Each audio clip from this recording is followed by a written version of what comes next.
Another day, another vlog. Thank you Lord for this day. Hi there! Welcome back again to a day in my life. Bali maaga nga akong gumising ngayon dahil nga labada day namin. Pagkatapos ko nga maghilamos, agad na din pala ako nagtimpla ng kape. As usual, black coffee lang naman talaga yung tinitimpla ko at konting asukal. At dahil nga maaga natapos maglaba yung nanay ko, sabi nga nung kapatid ko, siya na nga lang daw yung magbabanlaw. Nabanggit ko nga sa inyo nung isang araw na meron nga dalang kamatis yung bayo ko galing ang Candaba. Kaya naman habang nagkakape ako, heto, pinili ko na nga yung mga hinog na kamatis. Matagal-tagal na nga nang huli tayong kumain ng sarsyado, kaya naman for today's video magluluto tayo ng kaldereta.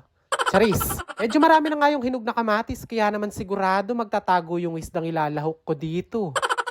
Bali nung mga oras na to habang nga namimili ako ng kamatis, pinabantayan nga ng kapatid ko itong sinaing niya. Sabi ko nga sa inyo, pag napaaga nga yung gising ko, ako na yung nagsasaing. Pero kapag late na, sila na nga yung nagsasaing. At nang kumulo na nga yung kanin, hininaan ko na nga yung kalan. At heto, pumunta na nga ako dito sa lababo para hugasan naman yung mga pinili kong kamatis kanina. Actually, wala pa akong nabibili na pwede kong isarsyado ngayong araw. Kaya nag-iisip-isip pa ako habang hinuhugasan ko nga tong mga kamatis. Nang matapos ko nga mahugasan lahat, agad ko na nga pinaghihiwa ito para nga mamaya magigisa na lang tayo. Kapag nga pala naghihiwa ako ng kamatis na ilalagay ko sa sarsyado, ayoko na masyadong pino. Pwera na lang kung tamad na tamad talaga ako, gumagamit ako ng food processor. Napapansin ko nga kasi kapag gumagamit ako ng food processor, nagtutubig nga yung sarsyado ko. Hindi ko nga alam kung bakit, baka siguro sobra sa giling. After ko nga mahiwa yung mga kamatis, kumuha nga pala ako ng isang buong bawang, pinukpok ko na nga at binalatan, at heto, pinaghihiwa ko na rin. Kung tatanungin ko nga kayo, ano nga bang isda yung masarap sa sarsyado? Sigurado kanyan at isagot pating o kaya balyen. Bali naghiwa na nga din pala ako ng sibuyas pero hindi ko na nga nabidyohan. After nga nun, kumuha na nga ako ng mangkok at naglagay ng konting asin at nag-crack ng mga itlog. Nai-prepare ko na nga lahat ng mga gagamitin ko para sa sarsyado. Hindi ko alam neto kung may mabibili ba akong isda.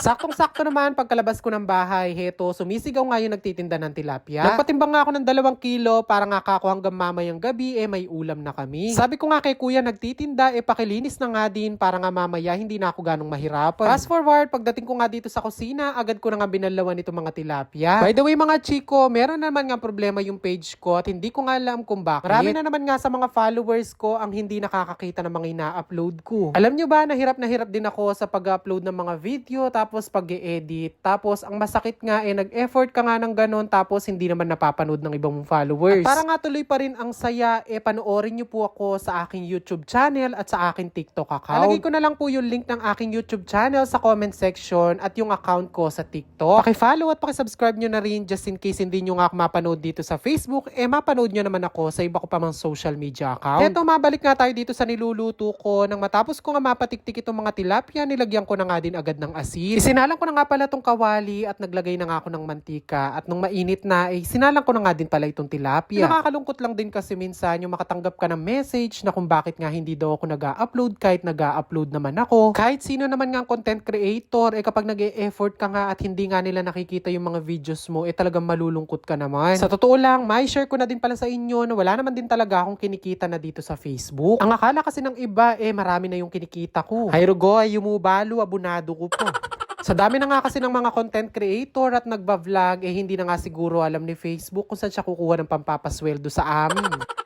Kaya naman heto, habang wala pa naman akong work, pinagkakabalahan ko nga yung pagba-vlog muna. Nakakalibang din kasi paminsan-minsan yung pagve-video at pagvo-voiceover, lalo na kapag boring na boring ka nga sa bahay. O diba, no ka rin nakamamenakit, may boring niya pero may kapag-voiceover yan Fast forward na nga, pagkatapos ko nga may prito lahat ng tilapia, heto, magigisa na nga tayo. Una ko na nga nilagay dito yung bawang at sibuyas. Kami-kami lang din naman yung kakain, kaya naman dito na lang ako sa pinagprituhan ng tilapia magigisa. Baka meron na naman kasi mag-comment, sasabihin, hindi ko pinalitan yung mantika ko. Ay, sadya talagang hindi ko pinalitan. Aminin nyo man at hindi, masarap din kasing paggisahan ng ating niluluto yung ating pinagprituhan. Pero syempre, depende pa rin naman yan sa kung ano yung pinrito mo. At heto, bali nung maigisa ko nga yung bawang at sibuyas, maglalagay din pala tayo dito ng konting paminta. Pagkatapos nga nun, susunod nating ilagay itong ating pinaghihiwang kamatis kanina. Napapansin nyo nga, medyo malalaki pa nga yung hiwa ng mga kamatis. Yan kasi yung gusto ko pag sarsyado, meron pa akong nakakagat. Ayoko naman nga kasi yung sobrang pino na tipong linulunok mo na lang. At heto, pagkalagay nga ng kamatis, halo lang natin para nga magkapit yung lasa. After 3 to 5 minutes na pagpapakulo, maglalagay na nga pala tayo dito ng konting pampalasa. Hindi nga kayo maglagay dyan ng patis o asin, depende nga sa taste nyo. At fast forward nga kapag kulong-kulo na, pwede na nga nating isunod ilagay itong ating itlog. Itlog pala ng manok, hindi itlog ko.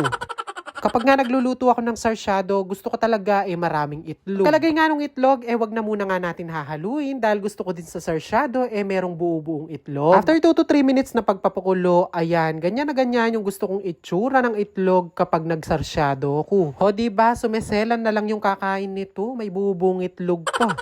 Bali, tinikman ko na nga at nung okay na nga yung lasa, sunod ko nang inilagay itong mga pinrito natin tilapia. Bali, pagkalagay nga ng tilapia, pwede na nga natin patayin yung kalan at ready to serve na nga itong ating sarsyado. Hay rugo ka ba nga boy sober, kainin ka na akong niluto ngayon. Bala mo yata, bisa na ako na naman magluto bukas makareni.